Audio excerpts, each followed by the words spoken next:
I'm Jeremy, this is your Geek Fix, and I'm here today at the Fanhome booth with... Thomas, product manager for Fanhome UK US. Good to see you again, Jeremy. Yeah, you too. Yeah. Welcome back to New York. Welcome back to New York Comicon.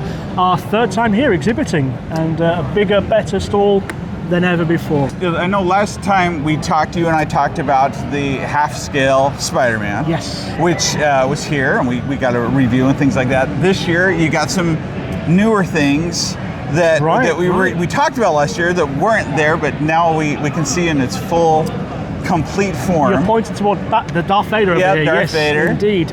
One of our tallest, I think, just after Spider-Man, one of our tallest fully built models. We have Darth Vader, perennially a fan favorite whenever they do kind of surveys, that sort of thing, to the Star Wars fan base. Always seems to be one of the favorite models, and we realized that and we wanted to bring it to life. So to give people that build experience in their own home, we thought a 1:2 scale was appropriate because a 2 meter tall bad boy on someone's desk might maybe cause a goes with R2 too. It's both are half scale. Yes, both in a half scale. We're really, really proud of this thing. The lightsaber, which is not a toy, it is a fundamental part of the actual build. Lights up, the thing will repeat phrases from the original movie, and we've got a unique system whereby the actual helmet, you can remove that. It's a magnet system, and you see Anakin's burnt face inside it as well, which we've gone to real detail, real length to try and get as a realistic as possible finish on the actual skull, the actual head. And I also see the Back to the Future time machine is here, which we also kind of started to feature about 2 years ago on our channel, but it's still going strong. It's a perennial favorite, the US market. You guys just seem to love Back to the Future for whatever reason. I mean, it's completely understandable. It's a favorite film, as mine as well. It is the showpiece of the convention here, of our exhibit at this convention. One of the bigger, in terms of subscription length, one of the biggest ones we have, 158 assembly stages, I think, which come to about 28 individual packages over the course of its lifetime. But again, it's something that the US market just appears to have such a taste for. Right. Well, and then we have the Batmobile that you guys featured last year. I got to see here the original Batmobile, the Adam West 1966 Batmobile, and then this year we've got just now actually is going on is the 1989 Batmobile, Michael Keaton version, right? And same scale, and to go with it. Again, I think only the past couple of months we've actually launched it onto the Fanhome domain on the website, fanhome.com. But we're seeing incredible enthusiasm already in many different countries, not just the USA, but also the European direction. A huge positive response for it. And what I love about the 89 one is it's kind of where you see the transition from kind of sort of comic, a little bit sort of kitsch silly, to the more kind of gothic, a darker image in the actual films. Tim Burton version of things. Spot on. Which has carried on, I think, to the Nolan era of the films as well. So super stoked about it. The 89 model, again, 1:8 scale, as you've said. It has so much intricacy with the gadgets, with the weaponry kind of concealed inside it, that you could open up as well. Tiny details. Spot on. Very exciting. I was exciting to see one of your cars that's over here in person because I'm building it, halfway through with it, and 1/6 scale, which is I mean big enough to put my figures in, right? So, not big enough to drive, but but at the same time, it has a lot of really cool, neat little details and features to it. And I'm hoping you release more things of that scale.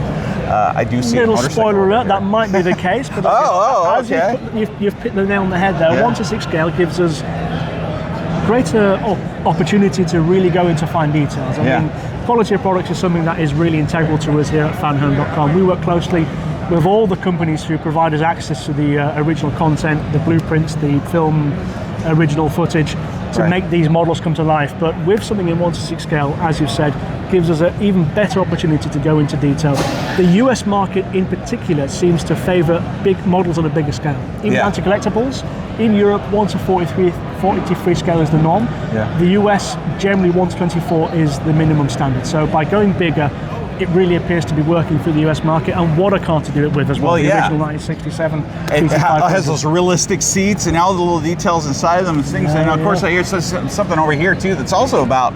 Is that about what scale is that motorcycle? So right the Ducati we see, the Desmosedici, I think I've got that right, is a 1:4 scale. Again, so obviously by their very nature, motorbikes being smaller than most cars, we do inflate those a little bit more to have them more or less occupy so a similar infants sort of can ride that one. That's not mine. I wouldn't put mine on the back of there, but you know, somebody's maybe with a bit clearer head on them. But the thing is, so we've actually recently merged the Fanhome domains and the D'Agostini domains onto fanhome.com. So that domain is the one where we're going to be seeing more of the original car builds, the kind of classic motorsport stuff, and the sort of more female, family-orientated products as well, all from fanhome.com. And we're really running in this direction. We have here the Lotus Renault from 1985 Formula 1 season, the Ducati that I think Pecco Bagnaia won the championship on in 23, and the RB19 from Oracle Red Bull Racing right next to it. So we're really launching into many different areas and exploring new potential fan experiences. Red Bull. Yes, indeed. That's awesome. Well, and you're also moving into some other IPs. We have right here something I didn't even know that you guys were going to be offering. World of Warcraft? Yeah, the World of Warcraft. Brand new. This is, I think, only launched last month in September. Something super new for us. And again, a lot of the feedback we have qualitatively is kind of people like the quality of the builds, but we focus so much on cars, vehicles, we get that. So with having such an iconic character from kind of more of a gaming sort of area and that type of thing is what we feel is probably an interesting direction to go in. Again, just launched, so we're still learning how things are performing on the numbers side, but the feedback so far at the event has been super positive and we're really proud of it.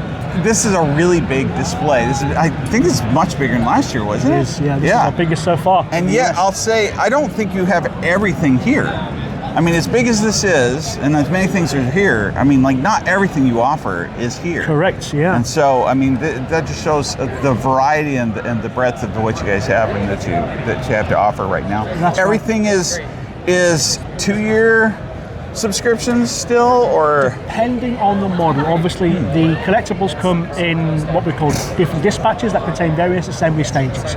Each one comes with a magazine or a digital magazine containing the build instructions. You pay per month, you get normally 5 or 6 of those assembly stages delivered to your home, and that's how you build it. And depending on how large the actual model is, so obviously the Mustang at a 1:6 scale is a bit longer. The Time Machine from Back to the Future is also quite a long one.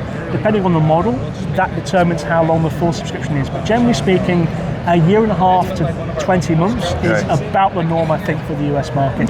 We are trialing, and many of the models now have a fast track option.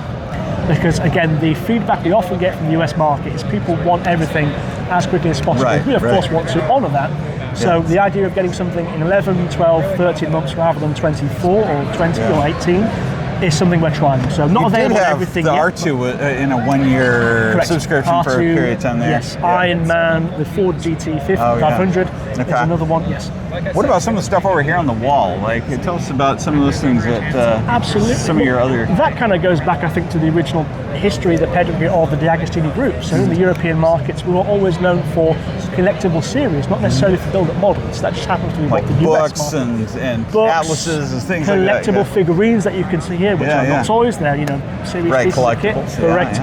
And that is something we try as much as possible to explore with as well, to complement, certainly in many markets, the build experiences. So we've done collectible series across many nations, from Marvel, from DC with the graphic novel collection of Legend of Batman, from Mustang, from MotoGP, from the world of Formula 1. So many cases we try to complement the build experience with a collectible series that can hopefully sit alongside it in someone's home. That's awesome. Well, thank you so much for walking me through everything again. And so if people want to check things out in the US market, they're going to fanhome.com. Fanhome.com, simple as that. Perfect and easy. Well, thank you so much. Thank you, Jeremy. Good to see you again. Cheers, good to see you.